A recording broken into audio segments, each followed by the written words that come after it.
Hello, everyone. Welcome back to the Let's Debrief podcast. It's me, Jenna. It's just me today.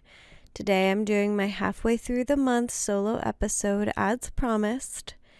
And this month's episode is going up a little late. I had full plans to do it have it ready for the 15th, halfway through the month. And I posted a little teaser on the Instagram stories that some things have been going on in my life that have delayed me being able to get this episode to you guys. And you guys, I have the craziest story for you. And then we're going to do a few little life updates, and then we're going to do a little Q&A. You guys asked me some juicy questions, and I can't wait to answer them. Okay, first for the story. So, you guys know I'm an outdoorsy girly. I was raised in the woods. I consider myself like a pretty outdoors person. I'm not really freaked out by a lot of stuff. I enjoy camping. I enjoy hiking. I enjoy, all of the things. And so especially growing up, we lived in the middle of the woods. And my dad would always bring little creatures in the house. A lot of times little creatures would get in the house. They would be around the house. We would have bears on our porch. We would have snakes and moles and mice and bugs and moths and all frogs. We were just in the midst of it all, and I loved it. I was never scared of things. I'm not scared of spiders. I'm not scared of the outdoors. So last year, fast forward, I'm now an adult. And we live, I would consider us to live in the woods, not like in a forest, but like we live in a pretty woodsy area. And so, okay, last summer, we had this issue with our door where I can't describe it, but the door was having a hard time latching. Like you would close it, and it would look closed, but it wouldn't latch. And so there was a couple nights where in the middle of the night, we would come, like wake up with the kids or whatever, and we would be like, the front door is literally wide open. And so that was happening a few times last summer before we kind of got the hang of like always remembering to latch it. And anyways, one day in the middle of the night, we used to sleep upstairs. We moved our bedroom downstairs now, but we used to have our bedroom upstairs, and there's two bedrooms up there and a bathroom. So I was coming out of the bedroom to go to the bathroom, and something started flapping around. And okay, I guess I should also preface this. Like, the thing that I've always been the most scared of is moths. Specifically because when I was a kid, we were playing with a big moth. We were like holding it and kind of like tossing it back and forth to each other. I don't know. And this really big moth, like probably like 6 inches long, was like, it like stayed on me for a couple hours, and I didn't know it was on me. And then it like came in the car, and it was like on my foot, and I don't know, that really freaked me out. And then after that, I've always like not liked moths. So something was flapping. This is last summer, and I came in the room, and I'm like, oh my God, Tanner, there's a huge moth out there. There's a huge moth. And we're like both freaking out trying to find it, because then we couldn't find it after that. And I was like, I'm sure. He's like, are you sure? Because obviously I was sleeping, and I just woke up to go pee. And I was like, no, seriously, it's a huge moth. And so we're looking around everywhere. We ended up finding a bat in the house, and it was like kind of on the ceiling in our upstairs. And we were able to catch it and put it outside, but the process of like looking for it and finding it, we obviously like kind of saw it more up close than I've seen a bat before. And that kind of invoked a new fear in me. Like the fear of the moths kind of disappeared because I'm like, oh, this bat is like a big moth. Like, and it's like actually like scary and evil looking. And so I got really, really afraid of bats after that experience last year. So fast forward now, it's this year. Our back porch is a screened-in porch. And a couple weeks ago, I saw a bat on the porch, just like on the ground in the middle of the day. And I was like, okay, not going out there. And I told Tanner, I was like, I need you to like go around the house and open all the doors of the screened-in porch because I'm not opening the door to our house in case it comes in. And the bat left at some point, and it's been fine since then. So now fast forward to this weekend. We put the kids to bed, and Tanner went to go get us some ice cream. We were like, oh, so fun. We're sitting on our back porch. We both have our ice cream, and I have like this big pink fluffy blanket around me that I took from Monty's room. And so we're sitting there talking, blah, blah, blah. And then after we finished the ice cream, got up and I don't know what I was doing, like just readying up the house a little bit, getting ready for bed. And then I go back outside, grab the pink blanket and bring it into bed with me. And I'm like, oh, when Monty wakes up the first time, which you guys know, she always wakes up, my little waker girl. And I'm like, when she wakes up the first time, I'll take this blanket back up to her room. It's like the blanket that I use when I lay in bed with her. So she had her blanket, but I was like, I'll take this up with me so I can have my blanket with her. Anyways, I hope this is making sense to you guys and you're tracking with me. So I bring the blanket in from outside into our bed and I'm just laying with it. And Monty ends up waking up at 10 p.m. She usually only wakes up once around like 3 or 4 a.m. and wants mama to come give her hugs. But she has been getting molars, so she's been up a lot more lately. And so she woke up after only like 2 or 3 hours of sleeping. So she wakes up at 10 p.m. I'm like, oh my gosh. So I grab the pink blanket, I go up, I get her back to sleep, and I come back down. I leave the pink blanket in her room. I go to sleep in bed. Tanner is a late night guy, so he is just out in the living room doing whatever. I'm in the bedroom sleeping. I sleep until 1, so I'm in there for 3 hours, and I wake up to, you guessed it, a bat flapping in my hair, flapping on my face. Oh my God.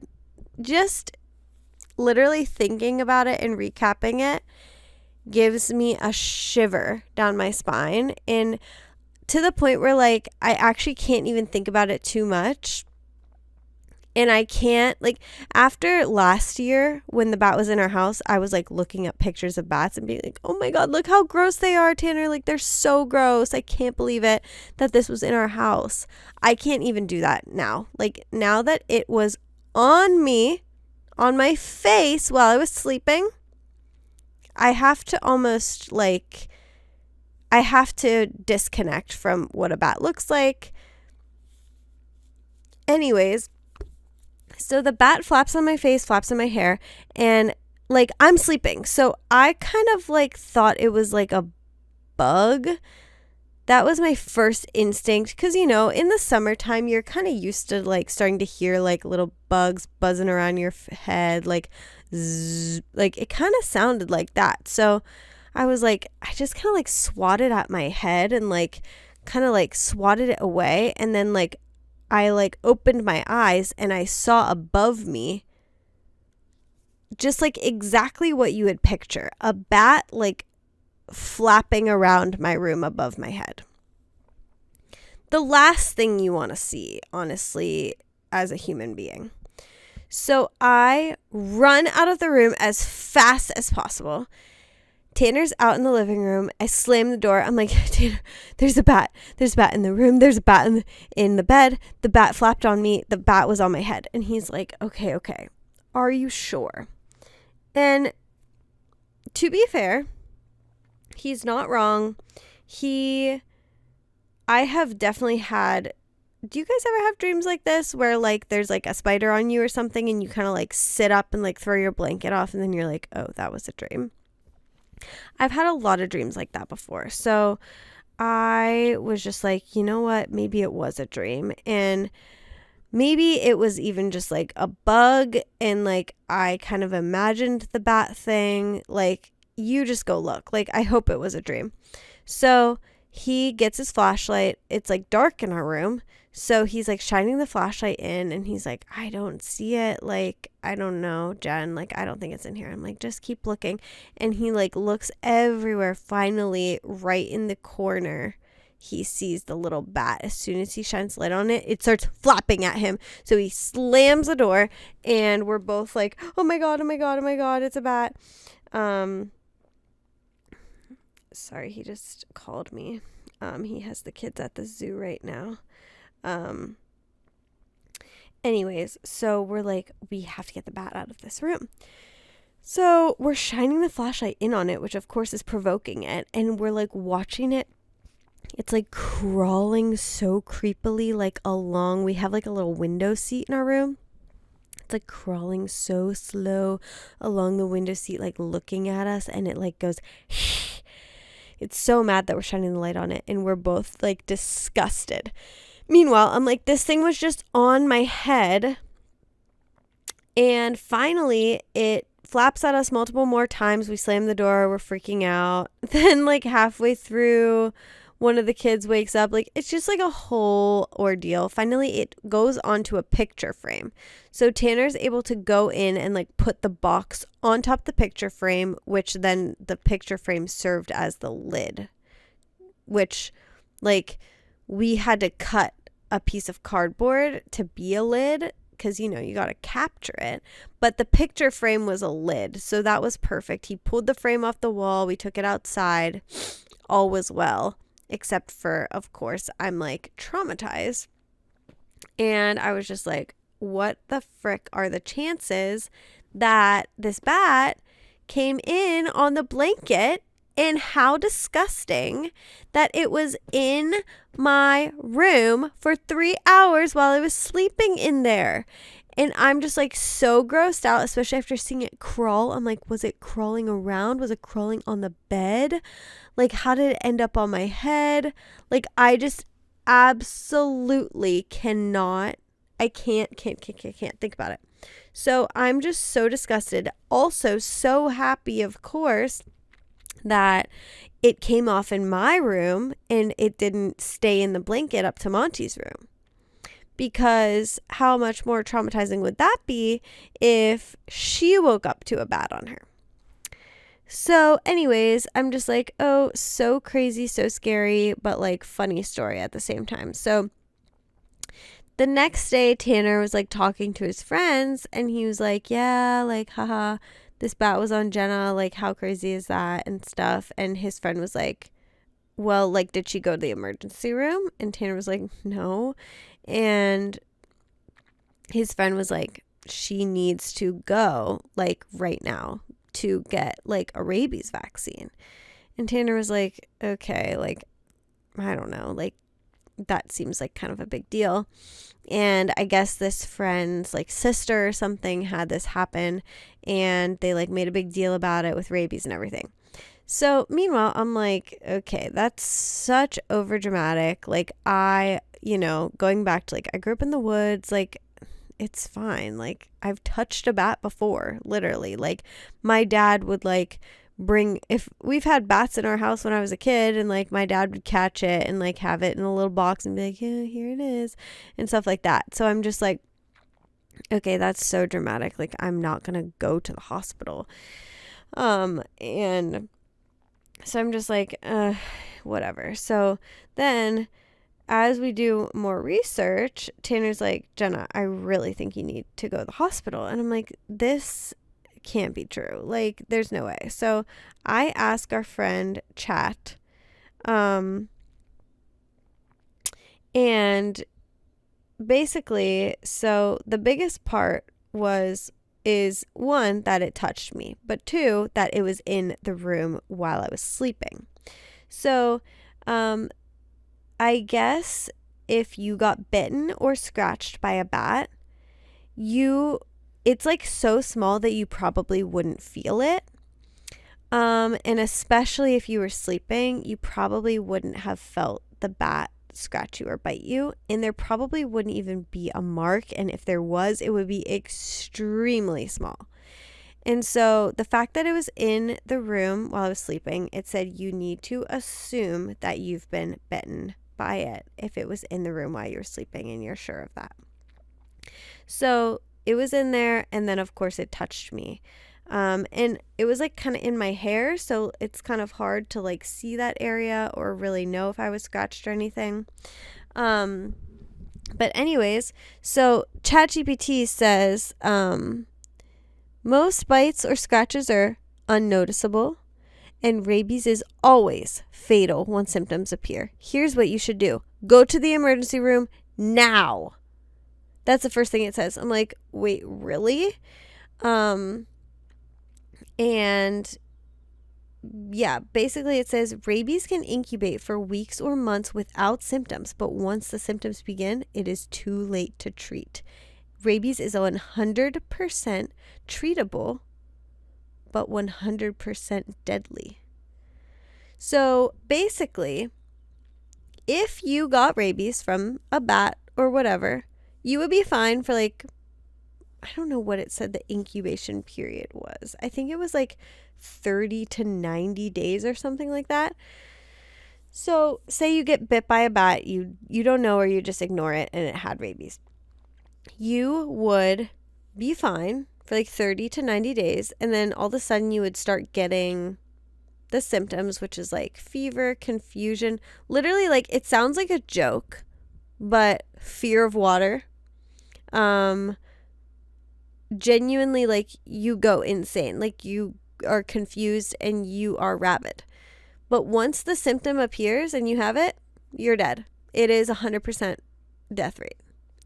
So me and Tanner are just sitting there and we're like, okay, like I feel like we need to go to the hospital because this doesn't really seem like something to mess around with, and I don't really want to wait a month and see if I die. I have 2 kids, obviously, like it's just not really something to mess with. So I'm like freaking out at this point because I'm just like, I don't know. I just felt like really, you guys, I'm an anti-vaxxer. And I don't do vaccines. And also, I don't know if I've ever really talked about this in the podcast, but I have struggled a lot in my life with medical anxiety. And it started when I was really, really little. Like some of my earliest memories were like being absolutely terrified of like seeing blood or like getting sick. And I remember like when I was little, my mom had like a big book of, it was like a medical dictionary or something, and you could look up symptoms and stuff. And I would always look in it like when no one was looking and see. Thought I would convince myself I had cancer and stuff when I was like 5 years old. So I've always been really anxious around any medical condition or anything involving medical stuff. Not like that I'm scared of needles or anything, but I get anxious about things being wrong. So anyways, I just am feeling so overwhelmed in this moment too, because it was Saturday. Usually, you guys know, we always have weddings on Saturdays, and this was like a beautiful Saturday. We had plans with our friends to have like a fun day outside, and Tanner's like, Jenna, I think you need to go to the hospital right now. And I'm just like, freaking out. I'm like just anxious about how my body will respond to these vaccines as well, because like I said, you guys know I'm more like on the holistic side. I don't love like Western medicine stuff. So I'm anxious about what's in these vaccines. I'm anxious about the fact that I could be getting them and I don't actually need them. I'm anxious about if this could impact fertility. There's just so many things going through my mind. And yeah, so I drive to the emergency room. Also, yeah, if you are exposed to a bat, you have to go to the emergency room. You can't go to Med Express or anything. So I'm also stressing myself out about how much is this going to cost? Is my insurance going to cover this? Anyways, so I get there and they have to do 2 shots of something that basically blocks the rabies from getting to your brain and nervous system if you were exposed to it. Like, this is what like shuts it down, I guess. And then they give me a first dose of the vaccine. So a rabies vaccine is 4 different doses, and they have to be timed exactly on the exact days and times. So first day I get 3 shots, and 2 are for the blocker and 1 is the vaccine. So then 3 days later, you have to get second dose of the vaccine. 4 days after that, the 3rd dose, and then 7 days after that, the 4th dose. Now, let me just add in for you guys. This is my sister's wedding week. I am the maid of honor, and day 7 dose is on her wedding day. So I am so stressing myself out. I'm like asking them, are you sure I can't do just like the next day or whatever? And they're like, no, like this is very serious. And they were saying if it was on your head or like near your brain, that is more of a chance that you could get rabies. And so I'm just like, okay. So they're like scaring me so much. And I'm just like, okay, I guess I'm going to have to go and get this shot on the day of her wedding. Luckily, the ER can do all of the shots and they are open 24 hours. So it's like, okay, I can go super early in the morning. I can go just whenever, and any ER has it. So I already found a hospital that's right near her like wedding, and I called them. They said you will be all good to come in and get your dose. But yeah, so that is extremely stressful, of course. And then on top of that, the vaccines are giving me the worst headache I've ever felt. And I don't get headaches often. So I'm probably being a little bit dramatic, but they are extremely painful. And maybe a part of the medical anxiety also is that my body has never really reacted well to most things. Like, I don't know if I've ever shared back when we first got married, I was like, oh, I'll just get on birth control. And I would take 1 pill and start vomiting profusely. I've never reacted well to literally anything involving putting something foreign in my body. It has just always been bad for me. So I was like stressed out about what is going to happen. Luckily, they were saying that rabies vaccine is like one of the number 1 known ones to cause the worst headaches. But yeah, so the headache, I had a headache for probably I had it for probably 3 days after the first dose. And then it started to get better this morning. I had to go in and get another shot. So I'm like, cool. Now it's starting over and the headache is already creeping back in. So whatever, you guys. I just have been feeling like crap. And then, of course, again, going back, it's my sister's wedding week. And so I'm trying to be there for her. There's been so many random things that have come up. Literally her Airbnb, where we were all staying and getting ready and, doing all of the photos. And that's where the whole bridal party is staying together. They randomly canceled her reservation, and then that was a whole ordeal, and then we had to rebook it. It was a whole thing. So I'm trying to be there for her for all of those little things. And then, of course, I have 2 little kids and they're both teething, and then I'm feeling like crap because I'm having these rabies vaccines, and then I have to go to the ER and wait there multiple times just to get this shot. So it has just been quite the journey since the bat has touched me. And let me also add on, I am now so on edge, constantly looking in little corners, being, is there a bat? Thinking that I'm seeing something out of the corner of my eye, seeing birds outside. I'm like, is that a bat?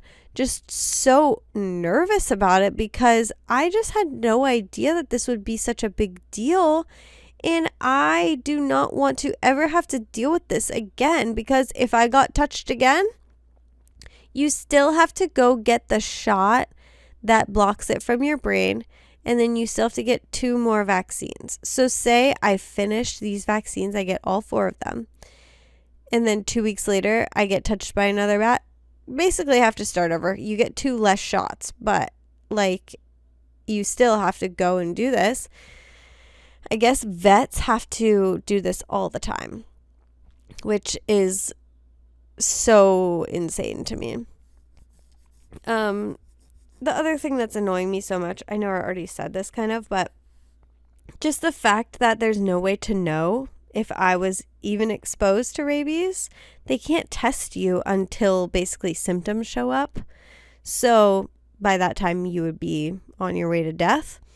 And so there's no way to know if I was actually exposed. So then it feels dumb being like, am I just doing this all for nothing? And I wasn't even exposed to rabies. But I know it's better safe than sorry in this scenario.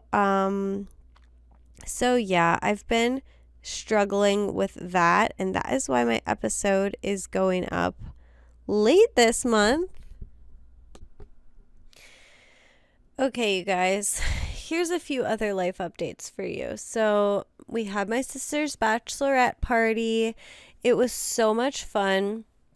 We went just to this little cabin here in Ligonier. It was so cute. It was just, if you don't know my sister, she is cottagecore. That is her personality and has been in every aspect since she was a middle schooler. Actually, you know what? Cottagecore mixed with she would literally live in the Victorian era if she could, and wear those giant skirts. She just is a colonial woman. Anyways, we stayed in this really cute cottagecore cottage with all of these beautiful flowers around. There was a stream in the yard. It was so fun. I hired this girl who does pop-up picnics, and she came and did a little picnic for us. I got the cutest cake, and we had a great time. And then the next day we went to Deep Creek and we did a boat day with a tube. That was her one request she wanted to do, and it was pretty cold. It was not raining, but it was not the warmest day. It was maybe 70, but windy. And so it was not the warmest, but we made the most of it. We were on that tube all day long, especially Julia. That's my sister's name. I don't know if I said that.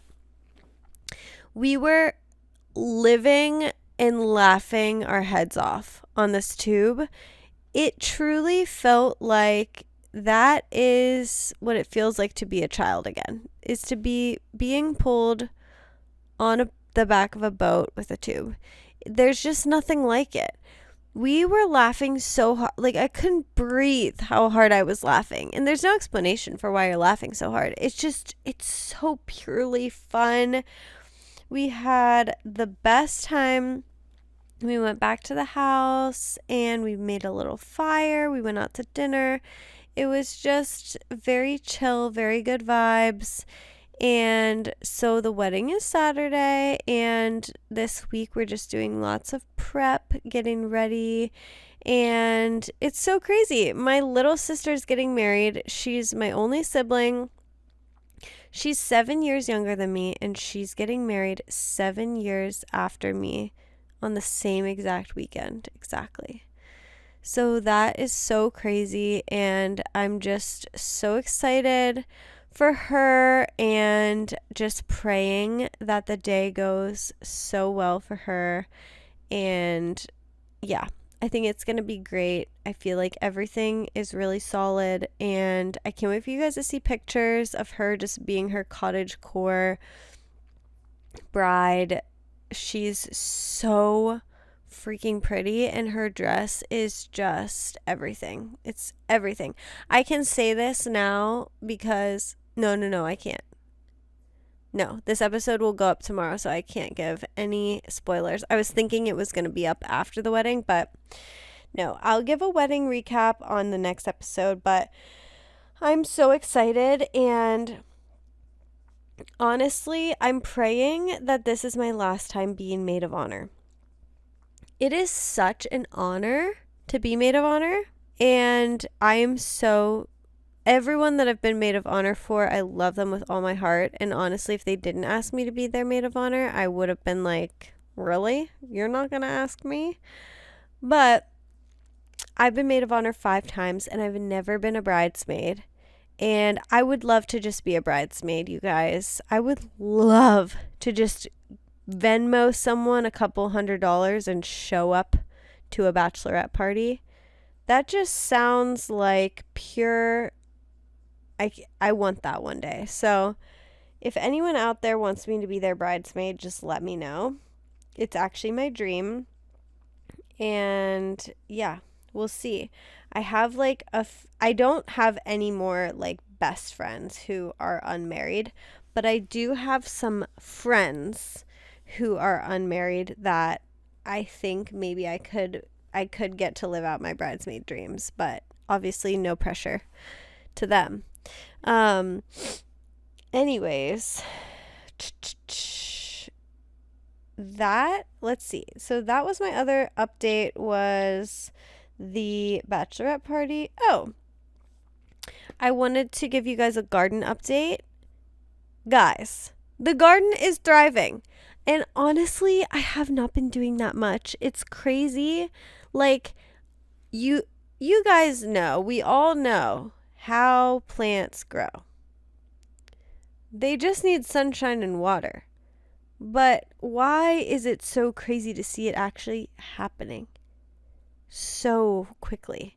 We've had a super rainy couple weeks. It's been actually like really sunny intertwined with really rainy. So I feel like it's actually been the perfect scenario for the garden. But specifically the things that I planted from seed, I am just absolutely shocked that it's growing. I put a bunch of green bean seeds in the ground. My dad just brought them over. He's like, I have some extra green bean seeds. I'm like, cool, I'll put them in. Within like 2 days, and then now it's been like 2 weeks, they have beans on them and they're big. I'm just like, wow. This truly, God is amazing that He made our earth able to grow food for us to eat. It's just so, wow. It blows my mind. Anyways, garden's doing great. We have some blueberries that are already purple. We have some tomatoes. We have a lot of things starting to flower and bud, peppers and other tomatoes and stuff. So we're very excited. And Monty is the most excited about her flower pouts. That means flower sprouts. She's very proud of them. Okay. I'm going to get into this Q&A.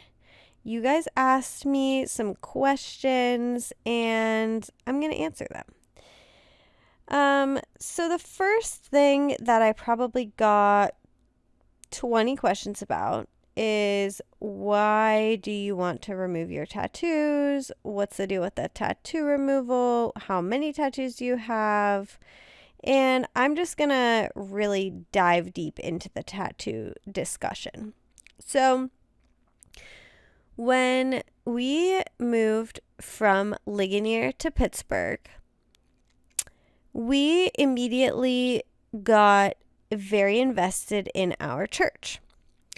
Our church at the time was in the city, and it was mostly young adults. And I can't describe it in any other way than that streetwear was the culture.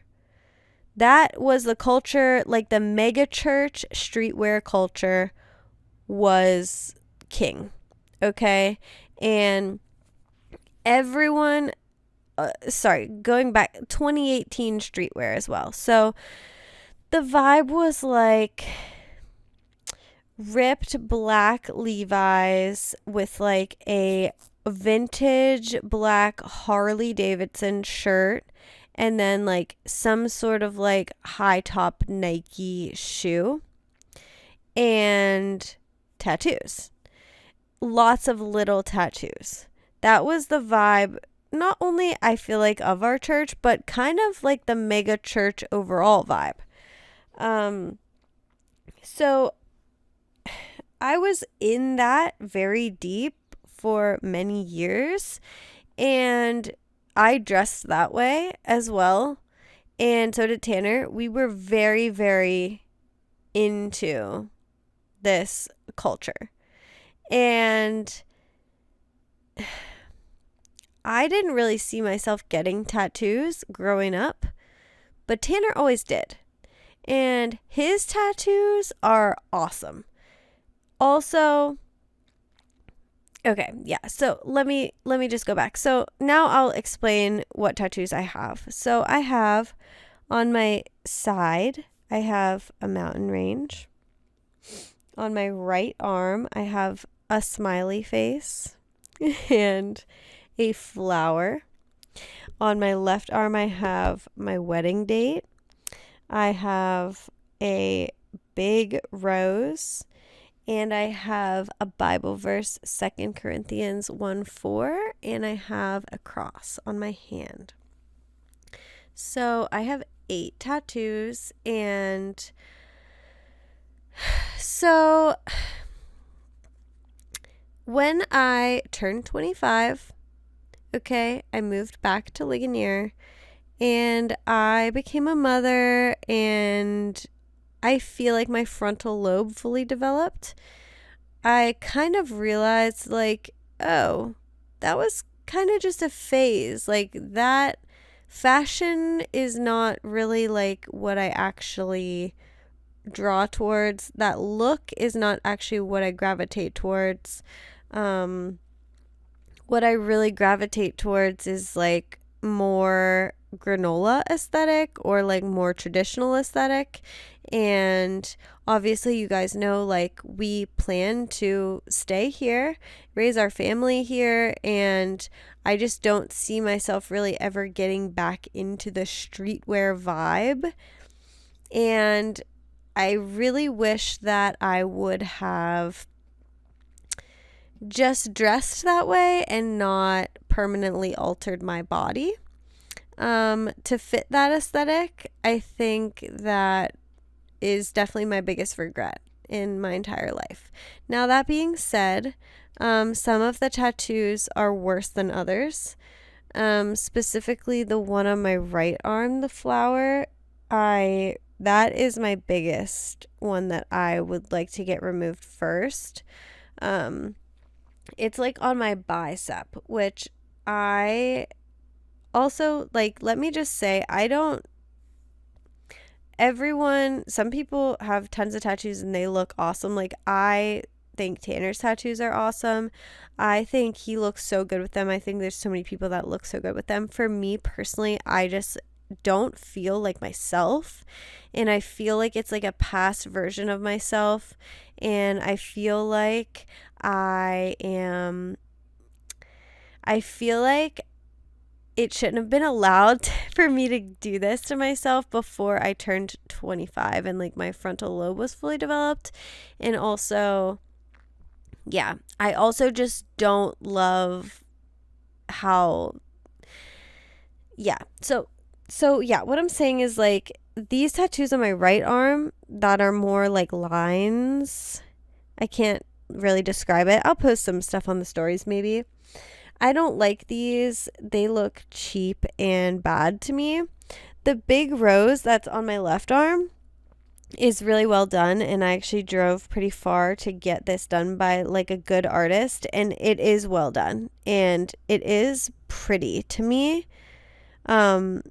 I don't hate that one as much, and I would honestly consider leaving my left arm, depending on like how the process goes and how expensive it is and stuff. But my right arm is what I really want removed, the flower and the smiley face. Now, depending on how that would go, I would consider removing all of them. I would love to remove all of them, honestly. And another part of me also is kind of like, should I just wait and see if like something new comes out in terms of like tattoo removal? Like, what if in 5 years there's like this revolutionary way to get rid of your tattoos that is way easier and cheaper or whatever? But yeah, it's crazy. When I posted this actually on our Solich Photo and Film like business page because I figured there would be more like reach there, and you guys have no idea how many people reached out saying they want theirs removed, that they regret theirs, that they've gotten them removed, they're in the process of getting them removed. So this is definitely not like if you feel that way too, you are not alone, and it makes me really sad, honestly, that so many of us have gotten them. And I don't know, it makes me like annoyed when I think about like my parents honestly being like, don't get tattoos, you're gonna regret it, I don't like those tattoos on you. But then now that I actually don't want them, I'm like, oh man, like I would say that to my kids too. Like I would say like, guys, just wait a little bit, like just see, because yeah, it sucks. And then like the other part of it too is like, okay, do I really want to spend like my family's money that we could be using for like, this is an expensive endeavor to remove tattoos, and it takes a lot of time. I'm like, oh man, we could go on like 2 like nice family vacations. We could like take our kids on a road trip to California and like go hike somewhere and camp, and it would be so fun. But yeah, I'm gonna spend this money on getting these tattoos off my body. And so yeah, I haven't like booked anything specifically because a lot of people have said that you can't let it see the sun and you can't submerge it in water for so long after like each appointment. So if I do pursue removing them, I'll do it obviously in the winter time. So I haven't booked any consultations or anything, but I definitely will be getting at least my right arm removed. It just doesn't feel like me, and it makes me want to not wear short sleeves. Honestly, like that's how much I don't like it. So yeah, that hopefully answers that question for you guys. The next person says, how often do you leave the kids with the grandparents? By the way, I got 41 questions, so I'm going to try to go fast through these. We leave the kids with one set of their grandparents when we have a wedding day, which is, we usually shoot about 20 weddings a year. And then other than that, it's really just here and there, kind of random. I would say like maybe once every other week we need someone for a few hours. So depending if it's like we both have different commitments that we need to go to for work at a certain time, or if we want to go on a date night, or if we just, yeah, like the other day when I went to Bedford, Tanner went and did something for work. So he took the kids to his parents for a few hours and then came and got them. So it's definitely not super often. As you guys know, we did just go on our first weekend away. So yeah, we definitely try to not, we try to be hands-on with them as much as possible, but it's really, really nice having family close by for whenever we need them. This person says, what age are you too young to start having kids? Too old? Do you think there's a perfect age or age range in your opinion? I think it is so dependent on your situation. Personally, I had my first baby right like a few days after I turned 26, and I really wish that I would have started a few years earlier because I want a bigger family, and I would love to not be having them when I was quote unquote too old. I know that that's like becoming kind of like controversial. A lot of people are saying like, oh, don't say that over 35 or over 40 is too old to have kids. I don't think it's too old to have kids. I just don't know if like, I think I would rather not be pregnant at that age, just physically thinking about, you know, the toll that it takes on your body. I wish I would have maybe started like maybe 2 years earlier and just gotten like one more kid in that earlier years because I want a bigger family. Now, if you like just want 2 kids, I feel like the perfect age to me is like you have your first when you're 26 and then you have a second when you're like 28 or 29 if you want 2 kids. But I think it also depends how many you want, because it's like, okay, if you want 6 kids, you gotta start early or go late. But in terms of like when will you be ready, I don't know. Depends on your scenario. Have you ever had a this can't be real moment while shooting a wedding? Yes. Yes, I have. We have had many, and a lot of them actually involve DJs. A lot of our like running jokes and things that we remember are things that DJs have said, which I think is like not talked about very much, but your DJ can make or break your wedding. I swear to you. A bad DJ they really set the tone of the reception. So, yeah, but we've also had a good bit of weddings where the couple seems to hate each other. And it's very sad and also very, yeah, like this can't be real. Like, you guys are really getting married today. You guys are. Like, it seems like you hate each other. So yeah, sticking to weddings, someone said, if you could redo your wedding now, what would it look like? Oh my gosh. I honestly don't think about this very much, but I think if I could redo it now, I think we would have probably an elopement somewhere in a mountain range somewhere, probably in Montana. And I think I would wear a very plain and simple dress. And I wouldn't have white hair. If you guys didn't know, my hair was like legit bleach blonde for my wedding. And that's another regret that I have, because my hair is actually like close to black naturally. It's so dark. And Why did I have it white for my wedding? Like, who is that person? So yeah. Ooh, this person says, when are you planning on having your next baby? You guys, I would be ecstatic anytime to be pregnant with my next baby. That being said, if you listened to our last episode, all 2 hours and 12 minutes of it, we are going to shoot another wedding in Italy.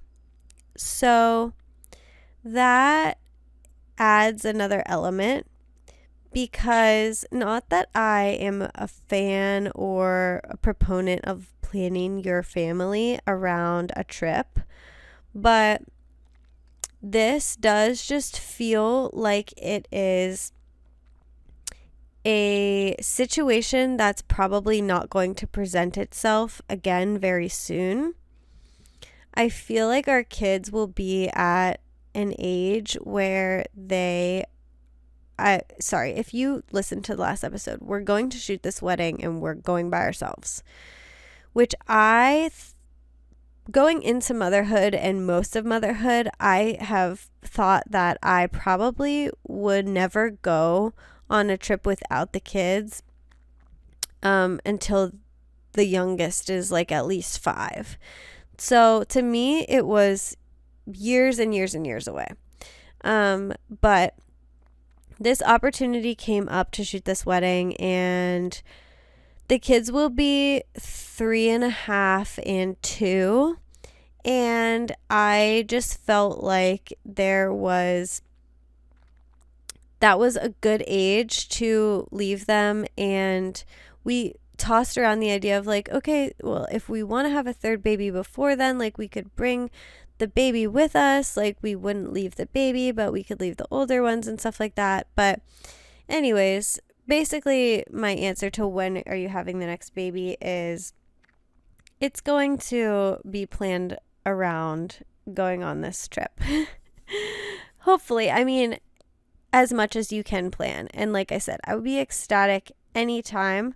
Now Silas is about to be 1, so that is like I'm good.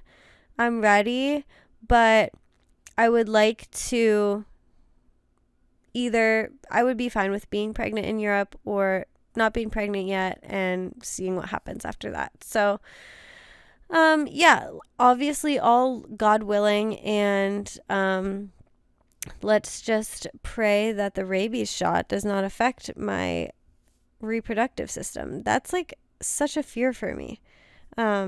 So yeah, I don't have like an exact timeline, but I want to go on this Italy trip. I will say I did shoot a wedding in Italy 28 weeks pregnant last time I was pregnant. So, or when I was pregnant with Monty. So yeah, anything could happen, but I don't want to have another baby before that, if that makes sense. What do you do when you get overstimulated as a mom? Oh man, I have been struggling with overstimulation specifically since it's gotten hot. So we don't have air conditioning in our house, and I was taken right back to my postpartum last year when I first had Silas. The heat in the house is like what sends me over the edge. When it's messy and they're crying and everything and they're grabbing my hair, and then when it's hot, that's what sends me over the edge. What do? Nothing. I just sit there and probably just don't have as happy of an attitude as normal. That is a big thing that I try to not react to, is overstimulation. I try to just keep it cool, keep a straight face, maybe switch up the activity. So when they're both fussing, grabbing me, it's hot, whatever, I just try to keep it cool, and then I say, hey, we're going to go for a walk in the stroller now. You ready? And just switching up the environment usually helps. But yeah, I'm no stranger to overstimulation. It is very, very hard. This person says, do you or Tanner ever regret getting married so young? Never. I wish we would have gotten married sooner, honestly. There's definitely like a learning curve. And we definitely struggled in the beginning because we were really just settling into being adults. And then also navigating marriage at the same time was really hard. Like, we hadn't ever even had our own kitchens at that point. Or we both lived at college. So it was like we weren't even really grocery shopping that much together. Or even on our own until we were married. So there's a lot of stuff that we had to figure out, and there was definitely arguments and tension and really hard times. But I think at any age there's a learning curve when it comes to combining your lives together. And I loved being a young wife, and I still love that I love that we've been together so long now. We're about to celebrate 7 years, and I just like love our story, and it has gone really, really well. And no, I don't regret it at all. Sticking on the marriage train, a lot of people ask, like, what do you fight about the most? What's your biggest fight? I think the things that we fight about the most are like day-to-day small annoyances. And a lot of it has to do with like how the other person is responding. So I feel like some of probably our most frequent fights are a scenario where someone will say like, oh, do you want to do this? And the other person will say something like, sure. And then the other person will say, sure or yes. And then the other person will say, yeah. And then he'll say, why are you in a bad mood? And then they'll say, I'm not in a bad mood. I'm just XYZ, overstimulated, tired. I have a lot on my mind. I got work to do. Focused on my work. I'm focused on the kids. I was up all night with one of them. I'm just busy right now, whatever it might be. And then it's like, okay, well, can you still be nicer? That is probably our most reoccurring fight, is just like those little in-betweens. And so that's been probably the biggest thing we've been trying to work on, is we have just been saying like we need to work on the environment of like the day-to-day. And I think some people asked about like marriage after kids. I think that is really hard because you're focused on the kids and they are so demanding when they're so little. And so it's really easy to overlook your spouse. And I think for a long time, we both kind of had this mentality of like, let's get through the day. And then after they're in bed, then we'll have time together. And that's true, but also at the same time, you still have to work on cultivating a good relationship in those in-betweens and in the day-to-day, because that's creating the environment of your home. And that's not only creating like between you guys, your dynamic on the day-to-day, but that's also what your kids are seeing. And you don't want your kids seeing you guys either always being annoyed with each other or giving off a roommate vibe. So we have been working on just like, even if the kids are yelling, even if we're in the middle of something, like giving a kiss when we walk by, or just like giving a hug, or just prioritizing each other in little ways. Like, I'm not even saying like date night every week. That is something that has felt really daunting as a parent, is like your marriage will fall apart if you don't do date night every week. That's a really big message I think that's out there in terms of like marriage after kids. And I think while date nights are so fun and definitely very needed, I also think that there's a lot of pressure on them after kids, to the point where sometimes we're like, why do we feel awkward? Like, why is there so much pressure on this day? And it's because, like, you get this babysitter, you do all these plans, like, you dress up, you go to this place, and it's like, I actually would rather, like, us all just go grab ice cream and, like, we just hold hands and, like, talk while the kids crawl around on the ground. Like, I don't know. So we've really been working on just, like, being with each other in those small moments and not putting so much pressure on, like, these big moments, these date nights or things like that. And I think that has been really helpful. But yeah, someone asked this: how are you keeping things flirty and spicy with your spouse after kids, or literally any tips for marriage after kids, LMAO? I also think something that is important is just, we tell each other all the time, like, we have two small children right now. This is not our time to be constantly going on dates, constantly, whatever it might be.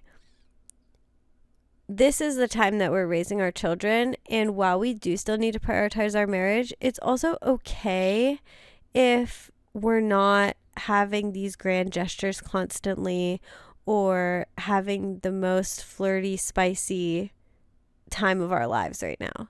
That time will come back, and it's completely fine that the kids are what's taking up our mental capacity right now, because that's literally our legacy, and that's what we're prioritizing right now. And we both know that we love each other, we know that we're good, and we know that at our base we are always going to be, like, each other's person. We're always going to be there for each other. But right now we don't get to just go spontaneously and do whatever we want like we used to, and that's okay. And I feel like that can be an adjustment when you first become a parent. But I feel like we're both in a good place of, like, it's okay that it's not exactly how it used to be, and, like, that will come back. And especially even when your kids are 4 or 5 and they can, like, go outside without supervision constantly, and, like, you can walk to the bathroom without worrying that somebody's gonna smack their head on the floor, then those things will even become more accessible, I guess you could say. But yeah, when you have really small children, like, it's okay that it's not the craziest, flirtiest time in your marriage, and just being there for each other, supporting each other through that. And I think that that is also just, like, really intimate as well, getting to be there for each other in such a different season than maybe it was before.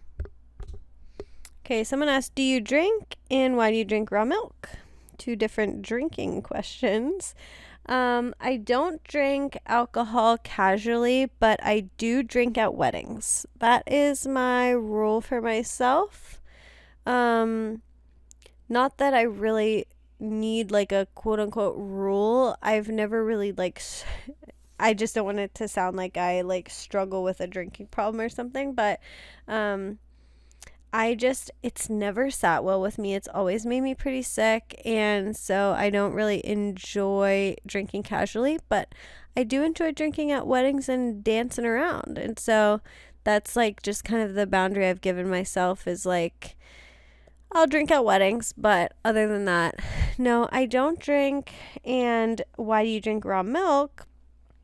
Because it's amazing for you. If you want to do more research about it, go to realmilk.com, and it will give you lots of good information about raw milk. But we've been drinking raw milk for about 4 years, at least a cup a day, and we are super healthy. Our kids are super healthy. They both drink it, and they're thriving. So we're big believers in it, and it's just very nutritionally dense. And it has lots and lots and lots of good bacteria and really good stuff for kids. And yeah, I think I get this question every single time that anyone asks us questions ever. Are you going to homeschool, private or public school? And I seriously think I've answered this like 5 times, but I probably got 5 people asking this again. So I always thought I'd homeschool. Now I am thinking private. I just don't know if I have the capacity myself to homeschool or that I want to. I also just don't know if I think that's what's best specifically for Monty. She's obviously the oldest, so she's the one I'm thinking about it right now. And I think she needs a school setting, without going too deep into it.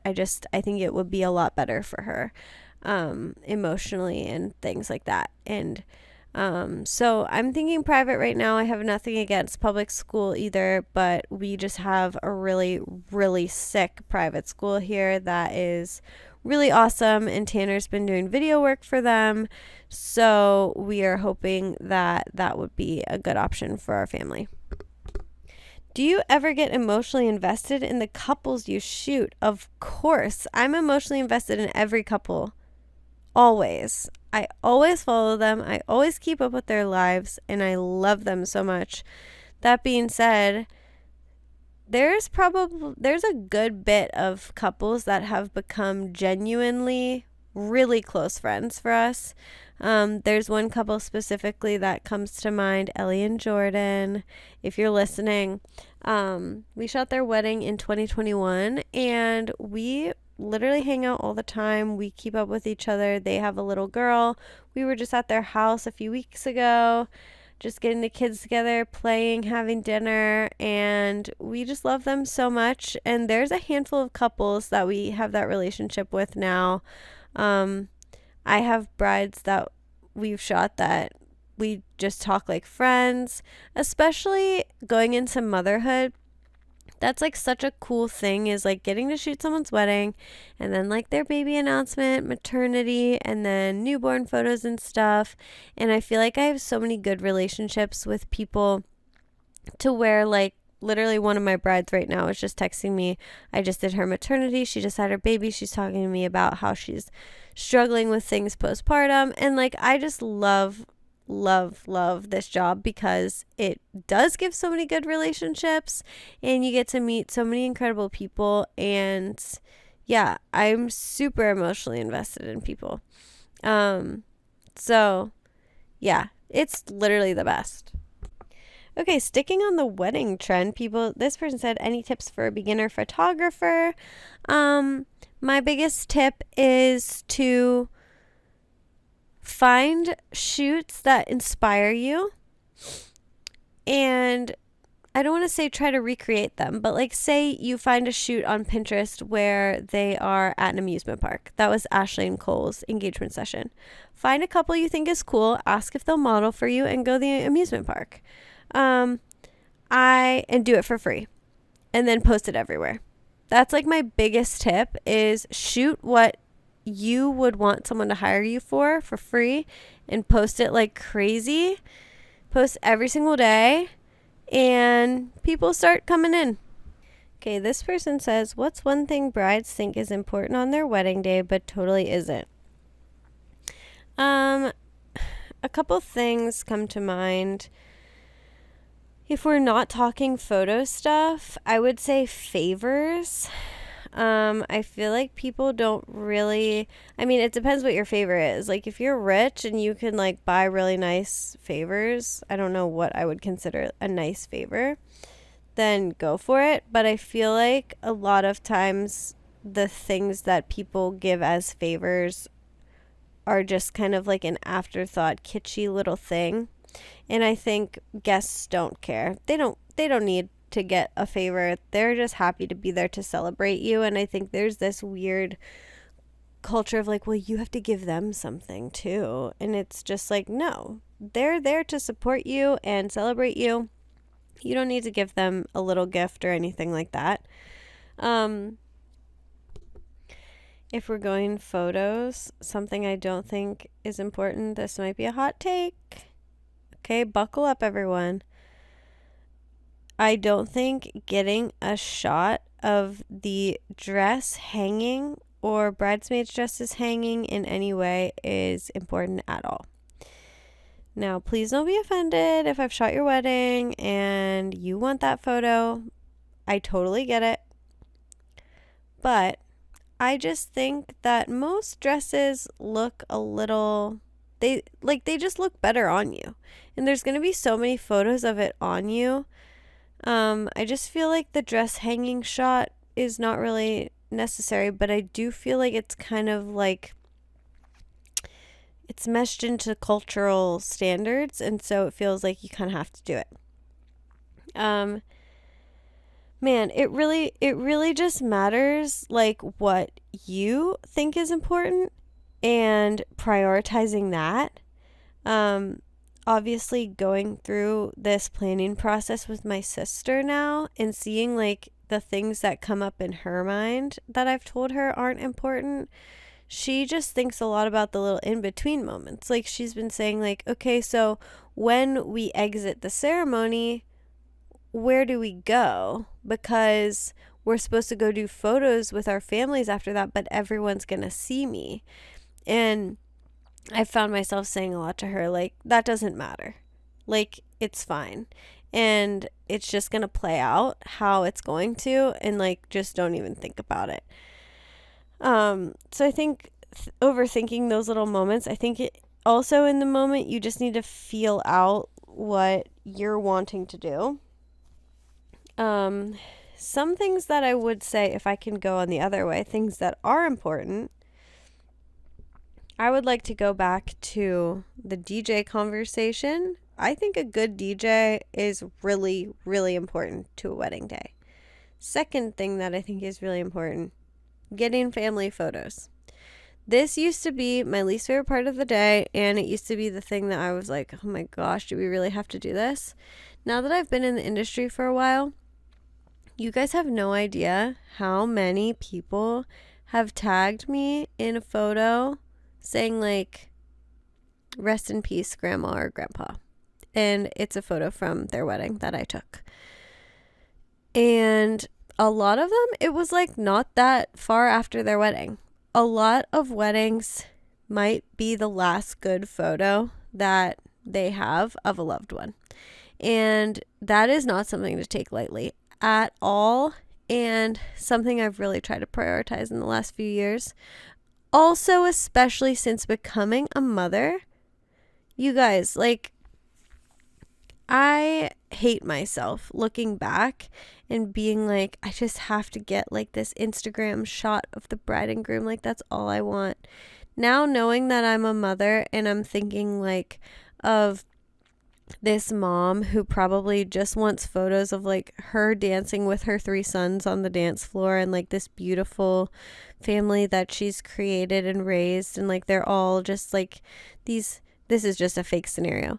She has 3 handsome sons, and like she's just imagining like she looks so pretty and it's her son's wedding day. She just wants a photo with all 3 of them like having fun and laughing, and then I'm off to the side probably like, I want this really trendy photo of them actually with the cake with flash, and they're going to be licking the cake. Again, fine. But I have really, really wanted to prioritize capturing like those family moments so much recently. That has really been like a conviction for me with how important that really is. So that is something that matters. Not that that's what you asked. This person asked, do you still get Botox? I've shared about this before. I've gotten Botox twice. Once was maybe in 2020 probably, maybe 2021. And once was in 2023. I haven't done it since. I would love to, honestly, but I also am just like, I don't know. I think it looks good, but I also am like, it's literally toxic and expensive. I don't know. I don't I'm not against it, and I'm not really for it either, but I will never get filler. I will say that. Hold on a second. Let me go back to the beginning when I was talking about tattoos. I would just like to say, at the same time that I was like getting tattoos, I was also genuinely considering Kybella, which I don't know if you guys know what Kybella is. It's like these shots that you get in your chin that are supposed to make like your jawline more snatched. I was considering getting Kybella mixed with chin filler and jaw filler and lip and cheek filler on top of all of the tattoos that I was getting. Like, I was just in a completely different world. And again, nothing against doing that stuff if you want to, but I don't have any filler and I never went through with any of that stuff. And I'm so happy I didn't, because yeah, it's just not like the look that I would want to have now. And I just cannot believe that I was just, I don't know, I was just like very in a different world, being influenced by different people. I don't know, man. So thank God I didn't do that. This person said, are you confrontational? I am not confrontational when it comes to my feelings. Like, if someone has hurt my feelings or like there's a hard discussion that needs to be had, I'm not very good at bringing that stuff up. It takes a lot for me to bring something up with someone. That being said, like, I am really good at like standing up for my beliefs, if that makes sense. So like, for example, when someone asked a few episodes ago, like, do you vaccinate your kids? I'm like, no. Like, I don't have a problem with like standing up for something that maybe people think is controversial in terms of like what I believe. But when it comes to like my feelings, I don't know, I have a hard time like bringing up quote unquote like fights or like hard conversations with people. Okay, I'm going to end with this question. In what ways has becoming a mom changed your relationship with God, and has it ever challenged your faith?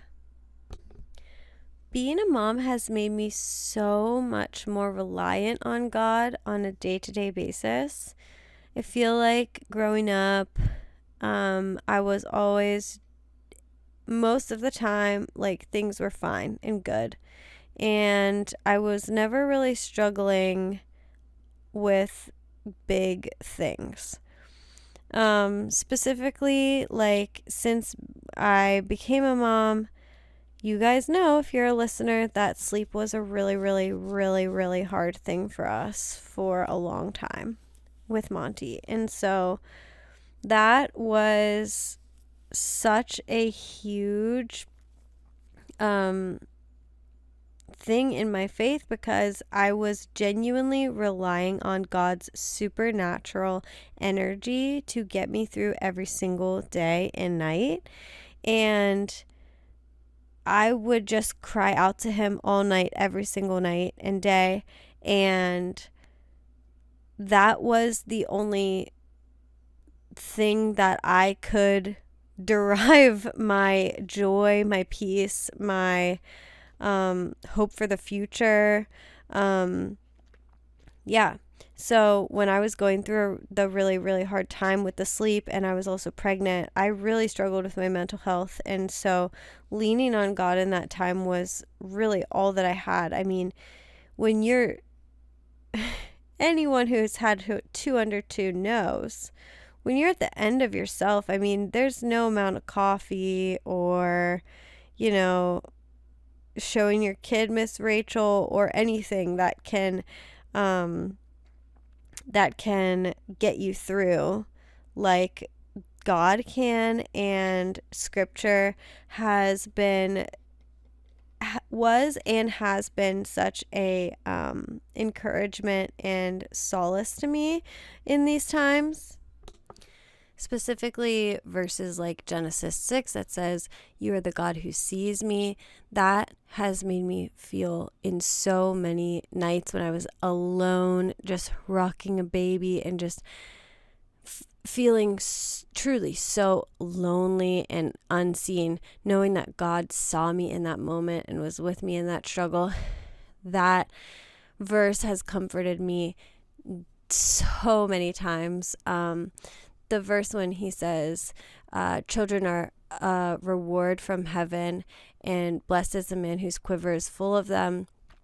That has reminded me so many times that just through all of those hard times, that this is my reward from heaven. Like, these children are so incredible, and God entrusted me with them, and it's such like a blessing and honor.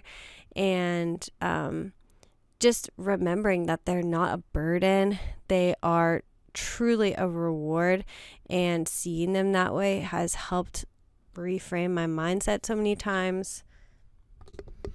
The verse when it says about anything that you do it unto the Lord, that has helped me focus on the mundane tasks in the day: washing bottles, cooking meals, keeping the house redded up, picking up toys, making beds, washing poop out of clothes.